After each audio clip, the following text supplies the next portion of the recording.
அஸ்ஸலாமு அலைக்கும். கண்ணியத்துக்குரிய சகோதரர்களே, புனித மிகுந்த ரமலான் மாதத்தை நாம் அடைந்து அதில் நோன்புகளை நோற்று பல நன்மையான காரியங்கள் செய்து இன்று பெருநாள் தினத்தை மிக மகிழ்ச்சியாக நம்ம கொண்டாடி கொண்டிருக்கிறோம். இந்த வேளையில ஒரு விஷயத்தை குறித்து நம்ம கண்டிப்பாக சிந்தித்து பார்க்க வேண்டும். அதாவது நம்மை நாம சுய பரிசோதனை செய்து பார்க்க வேண்டும். ரமலான் மாதத்துல நம்ம எப்படி இருந்தோம்? கடமையான ஐவேளை தொழுகையை நேரத்துக்கு பள்ளிக்கு சென்று நம்ம தொழுது மிக மகிழ்ச்சியாக நம்ம இருந்தோம். ஆனால் இன்று நாம நம்மிடம் ஒரு கேள்வியை கேட்கணும்.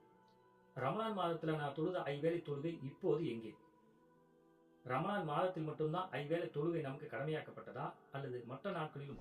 ஐவேளை தொழுகை என்பது ஒரு மாதத்துக்கு மட்டுமல்ல, நம் வாழ்க்கை முழுவதும் கடைபிடிக்க வேண்டிய கட்டாய கடமையானது என்பதை நம்ம அனைவரையும் தெரிஞ்சு வச்சிருக்கோம்.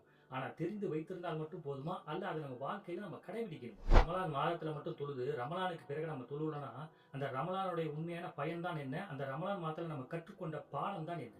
அன்பான சகோதரர்களே, இன்னொரு விஷயத்தை நம்ம கண்டிப்பாக மறந்துவிடக் கூடாது. நாளை மறுமை நாள்ல அல்லாவிடத்துல முதல் விசாரணை இந்த தொழுகை குறித்து தான்.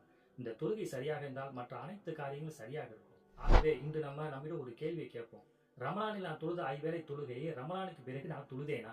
இந்த கேள்வியை ஒவ்வொருவரும் தங்களுக்குள்ளே தாங்களை கேட்டு தங்களை சுய பரிசோதனை செய்து கொள்ள வேண்டும். அல்லாஹ் நம் அனைவரையும் ஐவேளை தொழுகையை பாதுகாக்கும் அடியானாக ஆக்குவானாக. அஸ்ஸலாமு அலைக்கும்.